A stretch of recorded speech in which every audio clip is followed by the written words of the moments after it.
Welcome back to the Happy Place Diaries. I'm Jerry. And I'm Teresa. And we are coming to you from Mount Angel, Oregon at the Oktoberfest. But that's not what's important right now. What's important right now is that I'm wearing very tight leather pants.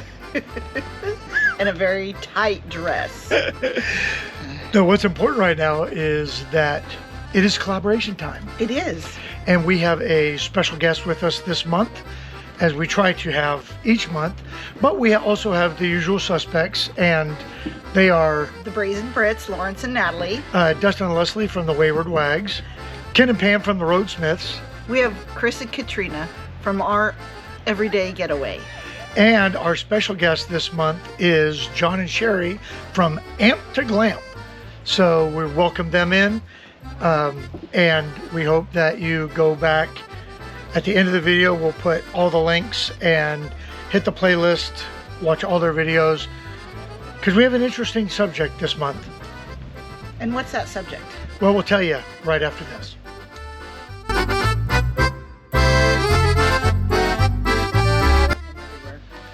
Okay, so this month's subject is in light of the Hershey show just wrapped up, and we got Tampa coming up in January. And we have all the local RV shows really firing up in October and November. Tips to help you get a good RV or the RV that you want. So RV buying tips. And I'll tell you that tip number one has to be do your homework. Know what you want and know what you can afford. Know what you can tow. Or if you're buying a Class A or a B or a C or whatever, know what it is that you want. Do all of your homework and make a list of the things that you're willing to negotiate on. What kind of floor plan do you want? And are you willing to take something because you get something else? So when we were looking at this 3761 FL, the model year that we bought, which is 2022, you had an option of a butler pantry or a half bath. Right. And we opted for the half bath because we have friends over all the time, and we didn't want to have them to go through our bedroom and all that to get to the bathroom back there when they're visiting. So the half bath made sense to us. Right. But you need to decide what it is that you're willing to kind of negotiate on or live with, and the things that you can't live without. One thing that we did when we started looking for our first passport was we'd never been looking before, so we went to the RV show and I just started taking pictures of the ones that I liked, and then we went through all of them, and then we stopped. We looked at all the pictures and said, no, not that one. Yes, this one. So then we went back again and went through again. I think we did that 3 times. Yeah. And we ended up coming back to the same one and, take pictures of the bathrooms, take pictures of the kitchens, of the furniture and the floor plan. Just see which one you like. And then to avoid confusion, as you start eliminating the ones that you're just like, okay, that's off our radar, delete that picture. Yes. And that way you're not filtering through just a bunch that... Trying to remember which one was which. Yeah, and I guess, so the second part of that is as you go through that process, be willing to walk away. Because the salesmen are there to sell. And be willing to just walk away from something that you don't feel comfortable with, something that you're not willing to negotiate on. Right.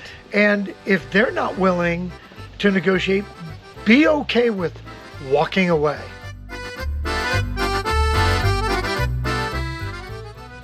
When you get to an RV show, kind of know what you're looking for. And we kind of talked about this at the beginning, but know what you can tow or know what you're comfortable driving. So if you're not comfortable driving a 45-foot Class A coach, then maybe it's not a good idea to look at them. To have the first time you ever do that when you're driving off the lot. Go to an RV dealer and take one out for a test drive or whatever.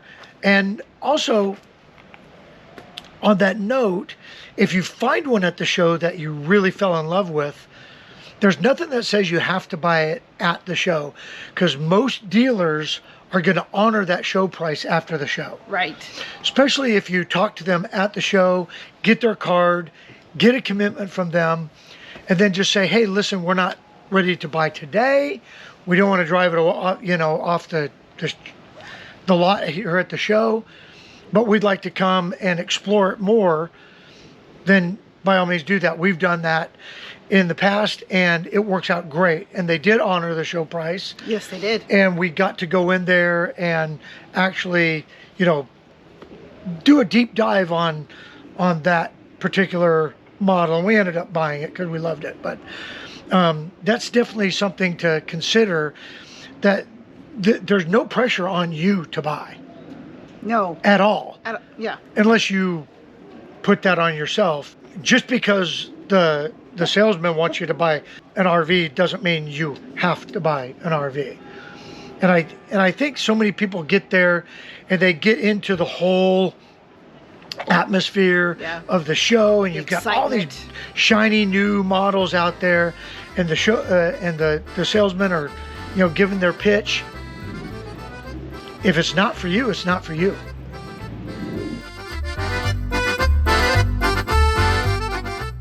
So just a minute ago, I said, know what you can tow. And that also goes back to doing your homework. Now, we know that we wanted something that was towable. Travel trailer, fifth wheel, something like that. We knew we didn't want a toy hauler. And so we went to Tampa and decided that we were definitely going to get a fifth wheel. We did all of our homework on what kind of truck we needed to tow the biggest fifth wheel that we could buy. Right. And that was somewhere, we were thinking 18,000 pounds.